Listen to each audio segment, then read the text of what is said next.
Prepare yourselves for an evening filled with paranormal, special guests, interviews, haunting stories, creatures of the unknown, and tales that will chill you to the bone.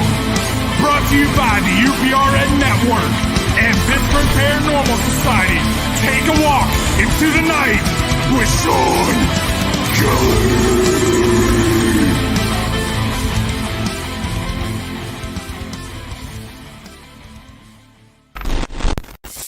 Hey, good evening, everybody, and welcome into the night with Shawn Kelly. That's me in person. How is everybody doing tonight? I hope doing okay. I hope you had a wonderful New Year's Eve and New Year's Day and a nice Christmas. However, but I need to tell you what happened to me here in Pittsburgh, Pennsylvania. At exactly 11:20 a.m., we heard a real loud boom. I mean, this thing was huge. It shook our house. And other people that I know, it affected their house and their lights. It was crazy. And so personally, me, I was just saying, oh, hell, like, what the hell? Hey, Stuart. We're just like wondering, like, oh, what the hell? And then we saw on the news that there was a meteor that came in from outer space, and when it hit the Earth's atmosphere, okay, it blew up. It made a big boom, a real big boom. What was something about this? It was only a yard, like 3.5 by 3.5, and the total weight of that meteor was they claim about 1,000 pounds. Okay, and it was coming to Earth at 45,000 miles per hour. Can you imagine that? 45,000 miles per hour. Oh wow, I can't even imagine that. But the strange thing was, let me look at my notes here. It was the equivalent of 30 tons of TNT. I mean, it was crazy. Seriously crazy. And when I found out about it, I was kind of concerned because the government never told us that it was coming. Like, it disappeared. And yeah, seriously, Stuart, it was wild, and it actually shook my house, and where it exploded was about 40 minutes away from where I live. And but we never got no warning about it. And what was really crazy was we just finished 2021, and that was a pretty screwed up year, and I figure January 1st, 2022, everything will be happy, start something brand new, and then all of a sudden, boom, a meteor exploded. And it kind of like really got me upset, to the point where, I was like questioning about the government and why they didn't inform us. But I'm not going to get into that. That's for, another show. But I was like totally disappointed. Just think, if that thing didn't disintegrate, if it actually made it through the Earth's atmosphere, then I wouldn't be here tonight. There would be no chasing prophecy. There wouldn't be a no enter into the night with me. And that's kind of scary, So we're going to see what happens with that. I'm sure, hopefully, that someone's looking into it, and maybe we can get some more answers why it was happening here. Because I did a little research and I did a little reading, and the majority of the meteors that do, explode or come into the Earth's sphere is that they land in water. They land in places where there's nobody around, no people around, and so you really don't hear nothing about it. So It's something that I'm pretty interested in knowing a little bit more. I mean, it caught my interest.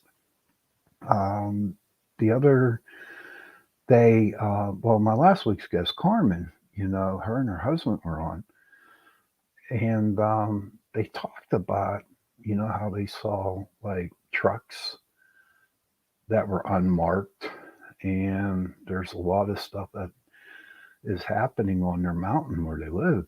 And it's crazy because I'm not that far from them. And why Pennsylvania? Why do you think Pennsylvania? I got one reason: we have a lot of mountains. So uh, is there alien stuff going on up there? Is there a secret military base going on up there? That's something that when the weather gets a little bit warmer, I'm going to take a ride up there and just see what's going on. I do know that they have a pipeline up there, you know. Um, so I'm going to have to check that out and see what's happening with that. Just, a lot of weird stuff has been popping up lately. And so, oh, yeah, Stuart, we talked about that the last show on Chasing Prophecy. There is a bigger asteroid out there. Um, and according to Jenny, she thinks it's going to hit sooner or later. And you know what? I believe that. Um, I believe that. I don't know. It just like scary what's what's out there, and But I'm not going to let it bother me. Okay, I'm not going to let you know. I'm not going to be dwelling on it.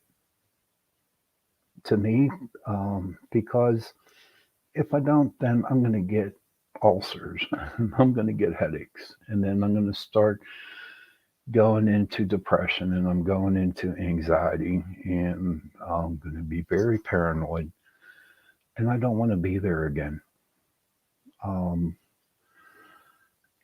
Things are looking up. Things are doing great for me now with my depression and my anxiety, and I'm pretty well leveled off now.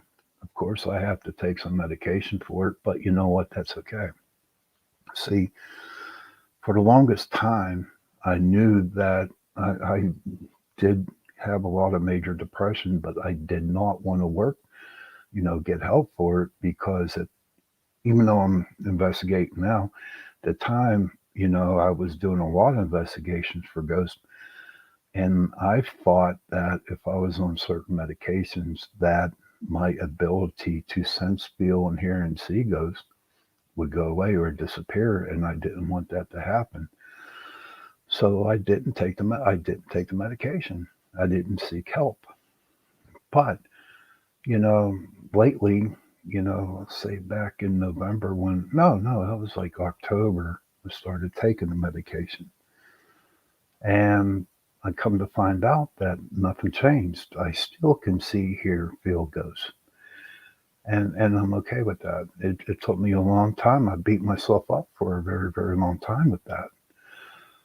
Not knowing if it was going to ruin what I know how, with, I don't want to say communicate with spirits. That sounds ridiculous, but sensing that they're around. And at that point, I didn't want nothing to affect it because we do a lot of private residences where I have to be on my up and up because I don't, we have to find out what's in the house and what's bothering these people and our clients. And so I've done a couple investigations where I was on the medication and I'm doing okay. But I have to tell you, honestly, that I do think of you who has mental illness, who has depression, who has anxiety. I do think of you, and I do pray for you. You're not alone in this. Okay, if you have to, just go to my Pittsburgh Paranormal page and send me a message, and maybe by just talking about it, we can, see what we can do for you. But I do care for you. And I do hope that you get the right medication or the right help to help you through this because I know it worked for me. So there's another thing that we talked about on the first show um, about you know again about the government, how I guess you want to say they brainwashed us because there's a lot of things going out there like with the fear of the COVID. Okay, it's legit. Okay, there's no doubt about it.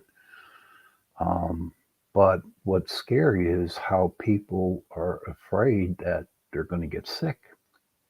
And this happened to a person who I'm really, really close with. I'm not going to tell you who it is, but it really ruined our Christmas. It did. Um, so this person, took a test, and the so-called test result was COVID. Okay, and automatically went into protect mode for this person. And, that person went back home and we didn't get to spend a little bit of time on Christmas with them. And so it kind of hurt. But, so I think, and it's not just that person that I know, but it's happening to a lot of people. I see it at work. A lot of people, they're just like scared. And it's not a way to live. It's not a way to live, to be afraid of something. I mean, I can rant and rave and yell and scream and bitch and complain, but you know what? It just seems like the more that I do that kind of stuff, people don't want to hear it. They're just like stuck, like they have blinders on their eyes. And I'm not here to judge you if you are one of those people who are listening to my show. I'm not. I'm not here to judge you. I mean, the only person I can judge you is the big guy upstairs. So I just think that we weren't given a fair chance. I don't think we were given a deal to where we wouldn't have to be so afraid. So that's my take on that. I just wish the government would be brutally honest with us and just tell us straight out. Sure, they say, yeah, there's an alien coming or something, we're going to be attacked by aliens. And I'm like, you know what? Just tell us that it's going to happen instead of putting people in fear. Sure, there's going to be chaos and chaotic stuff. And I can understand why they won't say nothing. But you have to realize that if you don't say anything and this stuff happens, people are going to go nuts.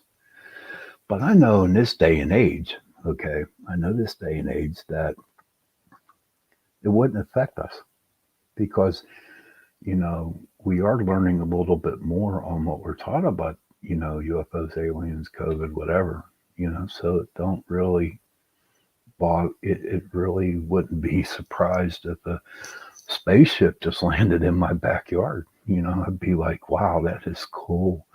Or I get to be able to shake an alien's hand. That would be sweet, you know. But if it happens, it happens. If it don't, it don't. But please, please, I need you to understand. I am not here to judge you. You do what you have to do to survive. And that's what we do, and that's what we have to do. But tonight, I want to talk give you a couple stories on happened on some of the investigations that I've gone to. Yeah, it would be Stuart. I'd love that, man. Just give me a selfie and I'd be happy and put it on. But you know what, Stuart? What would be crazy? I did do that, and it actually happened. People would think I'm a nutcase, and they'd say, "Oh, you photoshopped that picture," blah blah blah. But that's here and there and say. But I'm going to talk about some ghost experiences I had on some investigations. on some of the big places that we went to. Um, First one I want to talk about is down there in Trimway, Ohio. It's called Prospect Place, and it is a mansion built in the early 1900s. Um, I really don't know the names of the people who owned it, but I do know that they were really, really big in the railroad at the time.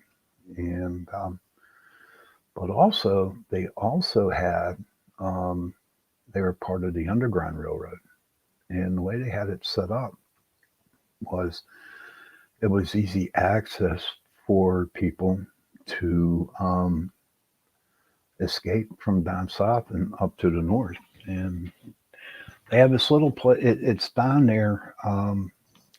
It's in their cellar, okay. And when you're down there investigating, okay, if you sit way in the back, imagine sitting way in the back and you're looking and you see the hallway and you see a light, right? And honest to gosh, you can actually see shadows coming back and forth. It's really cool. I mean, you just see lots of shadows, lots of shadows, lots of shadows going through. And it to me, that's like really the most haunted place down there in that area is down in the cellar. I remember one time I was sitting down, down in the cellar on a chair. We were doing a couple EVP sessions down there, and I looked up on the cigars. This spirit just came right up into my face.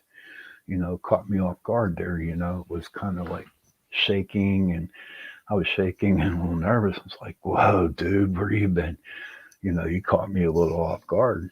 Um, and it was probably my biggest um,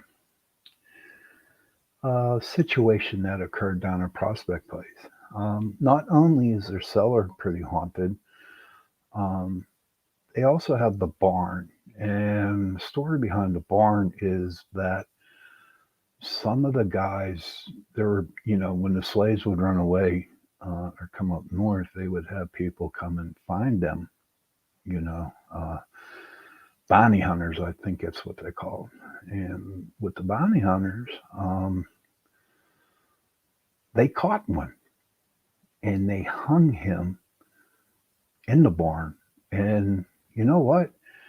It's pretty creepy in that place. In the barn area, Prospect Place, in the barn is really, really creepy. If you want to, Google Prospect, Prospect Place, Trimway, Ohio, and read the history behind it. It's pretty interesting. But I have to say, there was a girl ghost down there, and her name was Constance. Okay, and I guess she'd taken a liking to me, you know, um, because I treated her with respect. I knew she was there. She told me her name, and I found out about the history of of her down in that place, and that, so I just one night sat there and started talking to her, and ever since that, um, I guess you would say, become friends. You know what I mean? She was very, very protective of me, very much so. Um, and I remember one time I've been down there like 4 or 5 times, and I brought the group down there, and there was one um, lady in the group that just liked to hang around me because I guess she kind of liked me, or she just wanted to learn more about the paranormal. And I'm telling you what, Constance didn't like it because I guess she, knew what this girl that was with me in the group, what her main intentions was, and she caused her hell for the whole weekend. And so me and every now and then, I can feel her presence, and she comes up, says hello, and goes back. I really haven't gone back to Prospect for a long time. I like what they're doing with the place. Sure, it's a place where you have to pay to investigate for the night, but what they're doing, which I think is awesome, is that they're taking the monies from the investigation and they're actually restoring the mansion like it was back in the early 1900s. They're doing the rooms up really nice. They're making the bedrooms like they used to be, and they're restoring it, which I think is so cool. Um, in a couple more years, I might take another trip down there to Prospect Place and find out how much they have worked on it. It's going to be interesting. But Prospect Place, that was probably one of my best stories. Best place to go was down there um, with the cellar and with Constance. That was cool. Um, so a couple other places that I have a really cool Gettysburg story. All right, and I know I brought Gettysburg up here a lot, but I need, the best story was we were filming. I had a TV show called Paranormal Pittsburgh, and I had to pay for it, so you can't find it anywhere. I might have it on my old computer or whatever, but we were up there on Sachs Bridge, and so one night we're filming, and I was like, "Wow, this is crazy. This is, everything was going great. Orbs flying around, we were catching them. We were having a lot of hits on the K2 meters, and we were catching a lot of stuff on film. But there is a ghost, and he's a Confederate soldier, and he's from Tennessee. Okay. And he likes to have company. He really does. He likes to show off. He's very communicated. What with him though, when you're done interacting with him, you have to leave a cigarette and you have to leave a match because the boy likes tobacco. And so that's what we do. But one night, I guess he got mad at me. I didn't leave him a cigarette, and I felt this real sharp pain in the back, in the back of my back. And I'm telling you what, it was like getting zapped with electricity. Honest to gosh, because for the next 3 or 4 days, I just wasn't right. Um, my body wasn't right. I wasn't feeling good. I was real nauseous. You know, um, I do believe there's a picture of it, of a little mark like that on my back. But that's not the only time that I got, I guess, knifed or stabbed or whatever you want to call it. But there are a couple other places that I have gone to, and I actually got bit.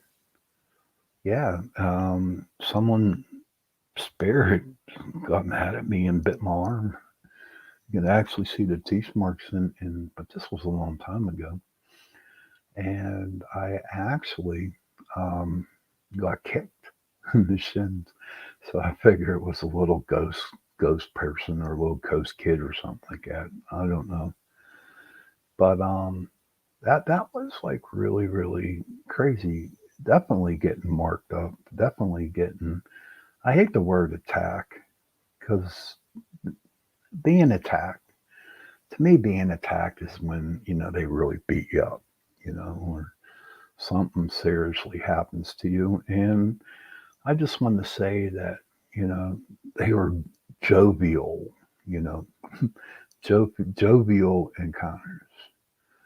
And, cool. Stuart, you cut demons on a picture. I got demons on a picture that I took when I went to Fort Knox in Brewer, Maine. I want to go to Maine, Stuart. I hear there's a lot of places up there that are haunted. Plus, I think it's really pretty.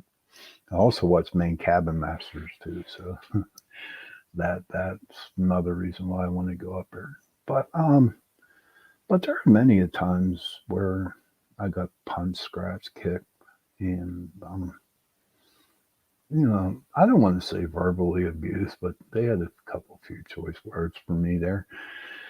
So in a way, I think it's like really, really funny. We did another investigation. This was crazy, right? It was over here in Pittsburgh, up there, up, up, up on the north side, somewhere over there.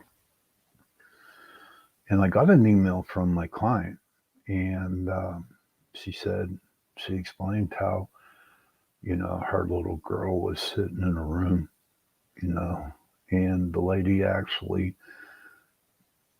couldn't hear her daughter talking. So she went up to him, to see if she was okay.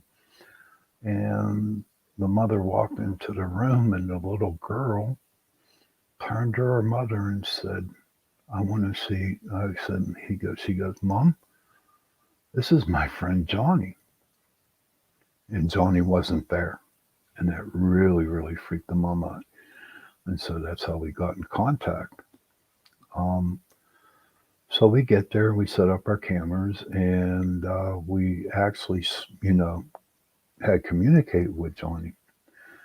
But here's the crazy part about this whole story. Okay.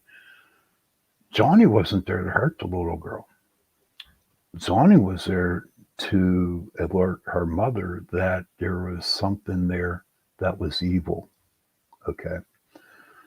Even in spirit world, in real life, how you got people who like to take control of other people, and they want to take control and tell them what to do and not what to do, and they use kind of force on them.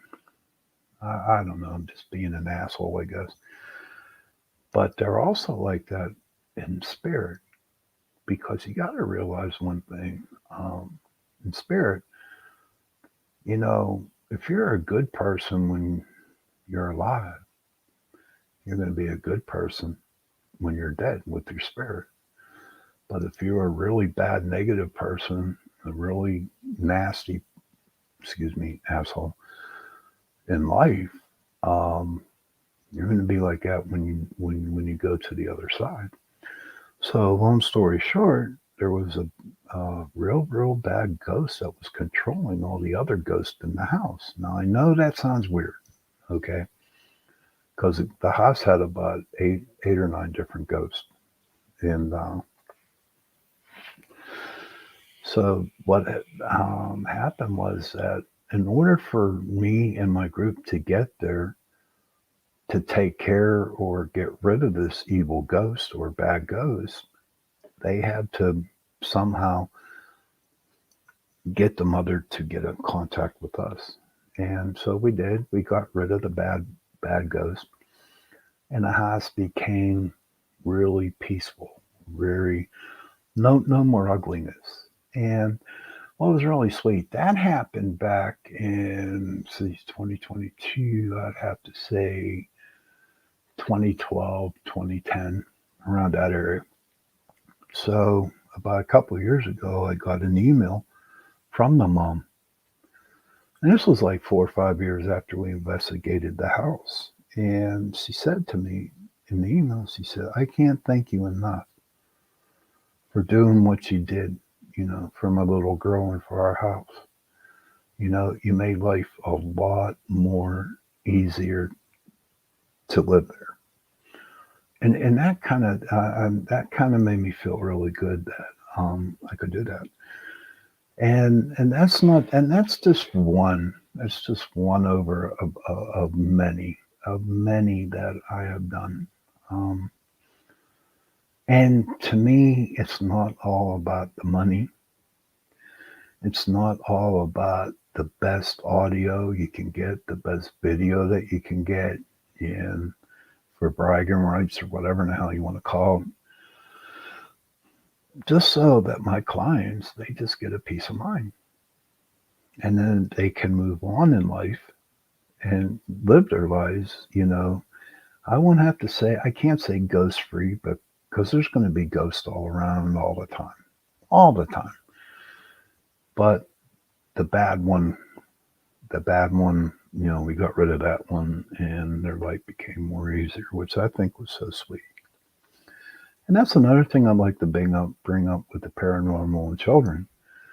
Okay, you get a lot of parents, and I totally understand um, when their little kid or their little girl or boy said, "Mommy, I want you to meet my imaginary friend," and you're like, some parents are like, and I don't blame them. Trust me, I don't. I don't blame them. If I was in their shoes, and I didn't know what was going on in the world or this kind of stuff, then I would probably feel the same way. And what they say, well, that the parents would say, well, they don't exist.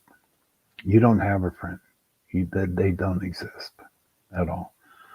And it really frustrates the kid because they actually see the ghost, but they're trying to tell their mom that they or dad that they are experiencing it, but the parents don't want to listen. And I do believe that is the fear of the parents might have fear of ghosts. But I mean, this is your own judgment. If you think you can do this, if your son or daughter are starting talking to you about um, ghost, about their imaginary friend, ask questions. Talk to them a little bit more about it. You know, kind of like just sit there and listen and let them hear what you're talking and what they're saying about it, because it will make first of all, it would make their lives a lot easier, because as they grow up, well, mommy didn't believe me that I was talking about this ghost, so why would she believe? I always recommend that when your kid sees a ghost or an imaginary friend, then you just say, hey, who is it? What's her name? Why do you think they're there? And then if you have that little inkling where, this doesn't sound pretty good, okay, call somebody in to help you. Contact another paranormal group. Talk. Bring somebody in that's a professional that can actually sit there and try to figure out what's going on. Um, and it helps matters out. I ran into that situation many times with parents, not believing in what their kids are saying. And we go to the house out of curiosity of the parents, and we find stuff. We get evidence that the ghost is there, and that the ghost isn't a good ghost, and then we get rid of that ghost. I'm not going to tell you right now how I get rid of the ghost. That's for another show. But I'm just here to, uh, they do go. And so that was pretty interesting. But I do want to share another uh, kid ghost story. We were in an investigation over in Green Tree, PA, and there was a little girl that her and her family were killed in a car accident. And the little girl was stuck on the earth plane here. And she stayed at this house because there was some things in the house that reminded her of her when she was alive. So what would happen is that she would start again, moving stuff, playing, moving keys or making noise. And so we went over there. And then, through a lot of talking, through a lot of communication with the spirit, come to find out she's a little girl. And she was looking for her family, her mom and dad and her little bro. And she was lost. She was scared. She just wanted to find her parents. And the lady who was a client at the time was a very, very nice lady, very nice and very motherly. So she kind of felt safe around the girl. but with the little girl doing some, a lot of, not destructive, but, like I said, moving keys and, opening up cupboards and stuff like that. The girl got concerned, the lady got concerned. So I remember I went into a meditation and I met the little girl. And I work with an angel and that help kids cross over into the light. And so, and she's a beautiful angel, very, very pretty, very beautiful. And she came down and she took the little girl, and the little girl was afraid to go. Okay. Um, but the angel, we kind of like guided her, to go to the light. And it was the really coolest thing in the world. Seriously cool.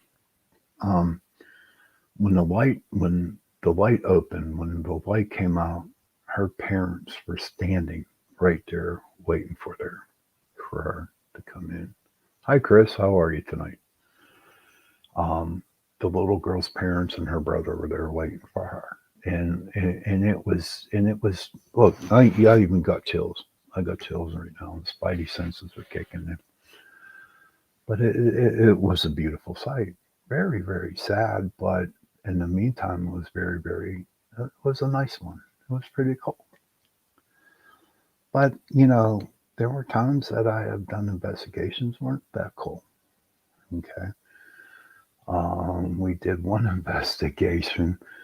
You know, I people, guys are crazy sometimes, or really ridiculous. Okay, and I'll tell you what. I'm glad you're doing good, Chris.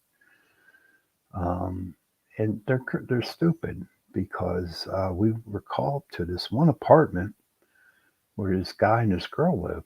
Okay, and this girl was having a lot of you know paranormal activity as she was stating. Okay, I talked to her on the phone, talked to her through emails, and she was like really really concerned that there was a bad ghost in her house. So we went up there and we investigated. And what happened was on the bottom of one of her drinking glasses, the bottom broke off. For some reason, it broke off. Now that was paranormal, okay? But the boyfriend was there, and all of a sudden, we're in the living room, we're doing our EVPs and stuff, and her boyfriend just screams and said, "Oh my God, look what's here! Look what's here! Look what's here! Look what's here!" And so we went into the room, and there was that bottom piece of the glass that was on their counter. And he said, "Oh, there is a ghost here. There is a ghost here." And he was just like, I'll tell you what, he'd win an Academy Award the way he was acting. And I said, "Well, we're going to see because we have a camera set up there." "Oh, you can't see that. You can't see that. That camera is directed away you know, from where that was," which was true. But Russ, my other investigator, had a camera going the other way. Okay. And we busted him. All along, he was doing all this so called paranormal activity. So his girlfriend would leave the apartment and he would have it all to himself. Now, isn't that sick? That's sick. Why would you want to do that with somebody? You know? I talked to her. That happened a while back, and then I just got done talking to her the other day. And you know what? She's doing good. She's doing good. I don't think she's dating anybody. I don't think she wants to date. But that guy was a real pain in the ass, man, for even thinking about doing something like that. Why? Why would you want to do that? Shits and giggles. I mean, today's world's all screwed up. People are screwed up in the head, and just just having power over people and scaring. Oh, there's a shadow. It just walked behind me. I don't know if you all saw it. If you all saw that, leave it in the comments. I just saw a shadow go past my back of my head. But that's like some of the crazy stuff. That when a person has to, you know, go to any length to make somebody else's life miserable, that's not good. You know, I believe in karma, and I'm sure karma's going to bite him in the ass one of these days, and that's okay because he deserves it. But back to my ghost stories, or my ghost stories from investigations. Like I said, there was a bad situation.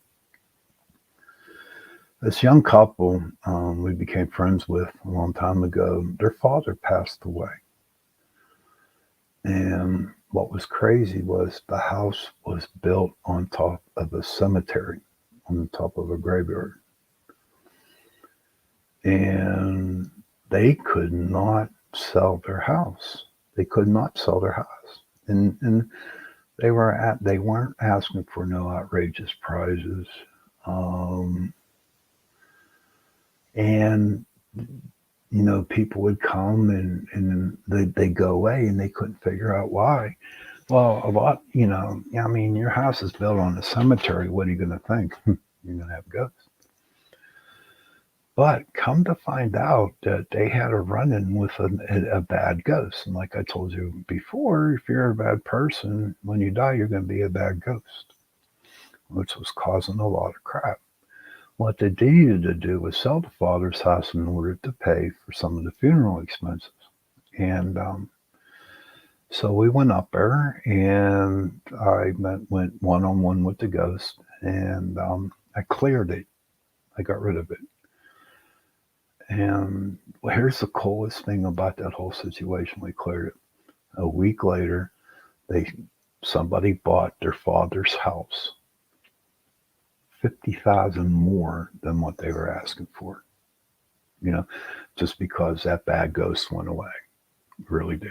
Yeah, I thought that was so cool. When she told me that was, to me, again, helping other people, understanding what's going on and taking care of the situation at hand.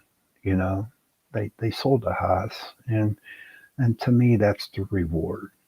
They offered me money and I wouldn't take it because it's not what it's all about. It's all about helping people. I mean, if you want to pay me or give me a donation to, if I did something for you, cool, I'll take the donation.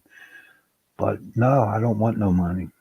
I said, just buy me a cup of coffee, have coffee and iced tea there, for me. And that would be good enough. I don't believe in charging people, for an investigation. We're here to help and to help people understand what's going on. Um, but I got about 7 minutes left, a little bit over 7 minutes. So I want to tell you this one story, what was really, really, really bad.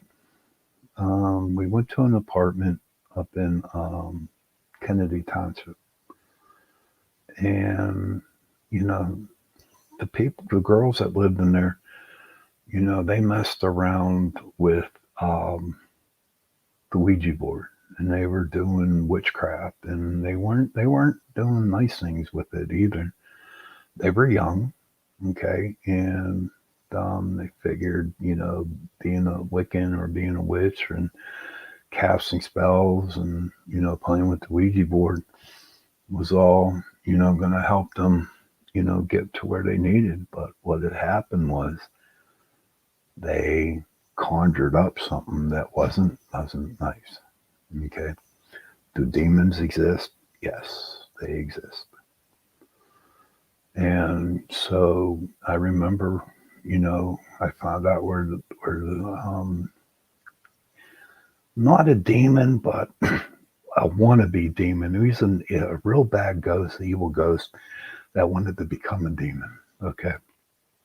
So what happened was I was there and I sat down and I went into my meditation, and I saw him and we started to duke it out.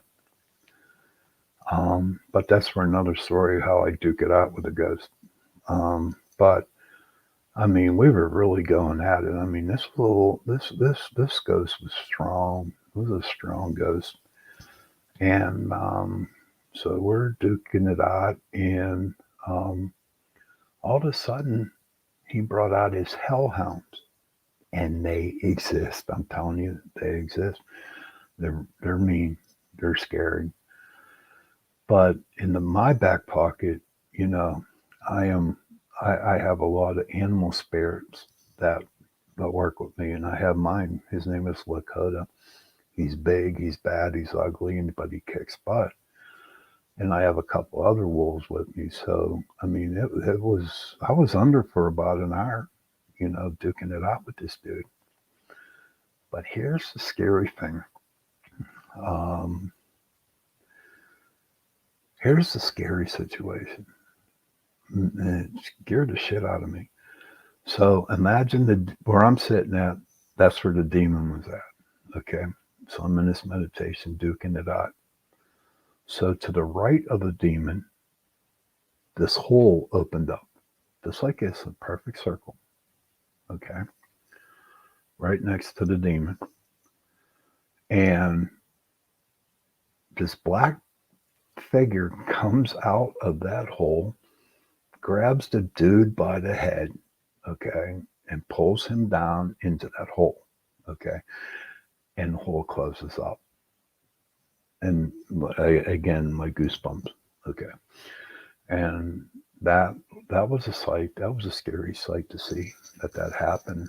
Um, Either he became a demon, or else they said, you had your fun. Now it's time to come down here. But when I saw that thing come out of that hole just like that, and just grab him by the head and just pulled him right back into that, down and back into that hole there.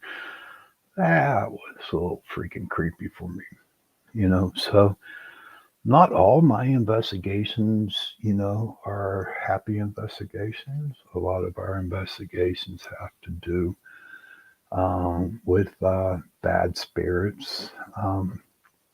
But And that's what they are. They're bad spirits.